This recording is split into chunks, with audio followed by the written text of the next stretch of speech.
We're here today with David Rowe, Professor of Law at the University of Miami School of Law in Coral Gables, Florida. Good afternoon, Professor Rowe. Good afternoon, sir. How are you? Professor, could you please comment on the recent developments in the case against David Smith?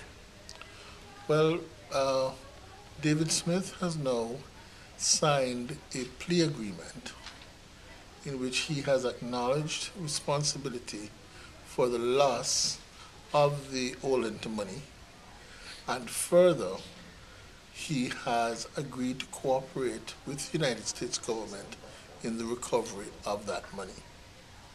Are there any political implications to the use of this money and the distribution of the restitution?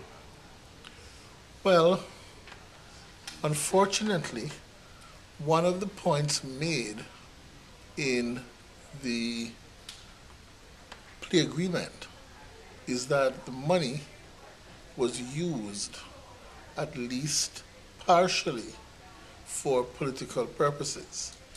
In other words, Smith contributed some of the money that he received for investment purposes to political parties in Jamaica without acknowledging this to the depositors. And because of this, there is now controversy because the depositors believe that the political parties that received monies which were not authorized by the depositors should give that money back. Now, Professor, were these contributions to individual candidates or general contributions to the party? Apparently they were to both individual candidates and to the parties themselves. In one situation, it appears that Mr. Smith paid for the Jamaica Labour Party 2006 annual conference. In another situation, it appears that Mr. Smith paid for a helicopter that was used for campaigning. Those are the types of contributions that have now become very controversial. What are the consequences for the politicians should they give that money back to investors? Well, morally, it appears that the politicians who received the money should have to disgorge that money. They should have to give it back.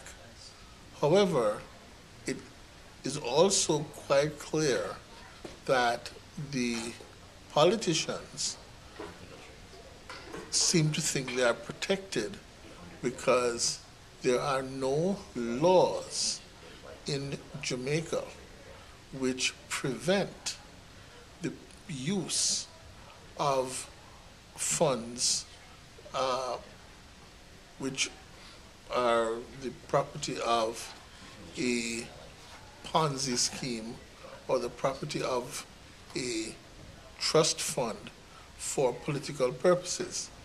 Now, fraud is against Jamaican law, and if there was a finding by a judicial authority, a court, or a inquiry that monies that were obtained by politicians, that those monies were given to those politicians through and as a result of fraud, which the politicians were aware of, there might be an entirely different consequence, and these politicians might be responsible for the monies that they received from David Smith.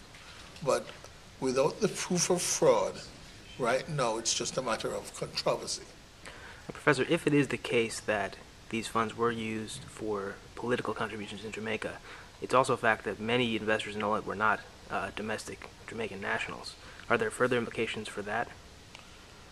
Well, one of the areas that is going to become very important is whether or not individuals who were not Jamaican received monies from David Smith and used those monies in a fraudulent manner. And if that is found, then I believe that some of those individuals may become the subject of federal investigation. Professor, thank you very much for your time. Thank you.